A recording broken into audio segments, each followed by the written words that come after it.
السلام علیکم۔ کیا آپ جانتے ہیں ایسے درخت کے بارے میں جسے گرفتار کیا گیا ہے؟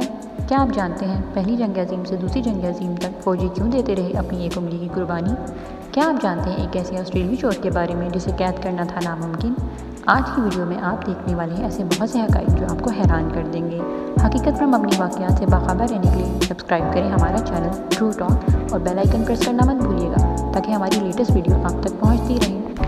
ہیلو ڈیئر ویورز، ہمارا چینل آیا ہے آپ کے لیے ایک نہایت ہی پراسرار کہانی۔ جی ہاں، یہ کہانی ہے ایک درخت کے بارے میں جسے اریسٹ کیا گیا تھا۔ جی آپ نے ٹھیک سنا، اس کو اریسٹ کیا گیا تھا، وہ بھی 1898 میں۔ اسے اریسٹ کیا تھا ایک British army officer James squat نے۔ یہ درخت آج بھی پاکستان میں موجود ہے، لنڈی کوٹلی طور خان بارڈر کے نزدیک۔ اس درخت کو چین ٹری بھی کہا جاتا ہے۔ جیمز اسکوٹ میس میں رہنے والا ایک فوجی تھا اور وہ اپنی میس کے قریب ہر پراپرٹی کو اپنی ہی پراپرٹی مانتا تھا۔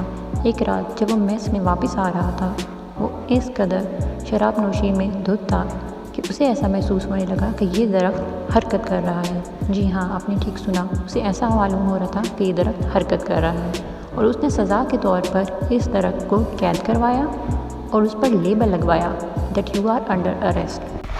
دوسری پراسرار کہانی جو ہمارا چینل آپ کے لیے لے کر آیا ہے، اس کو ہم عنوان دیتے ہیں نوز آن فیس۔ جی ہاں، آپ نے ٹھیک سنا، نوز آن فیس۔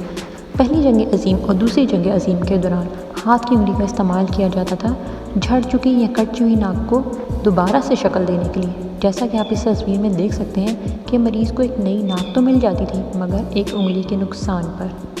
اب ہم آپ کا سامنا کروائیں گے ایک آسٹریلوی مجرم سے جس کا نام تھا جوزف جون، جو کہ جیل اور قید سے اتنی مرتبہ بھاگنے میں کامیاب ہوا کہ اس کے لیے خاص طور پر ایک سیل بنایا گیا جہاں اسے رکھا گیا۔ گورنمنٹ اس کے خلاف ان اقدامات پر اتنی کانفیڈنٹ تھی کہ انہوں نے اعلان کیا کہ اگر وہ اس مرتبہ بھاگنے میں کامیاب ہو گیا تو وہ اس کی سزا معاف کر دیں گے۔ اینڈ گیس واٹ، جون وہاں سے بھی بھاگ گیا۔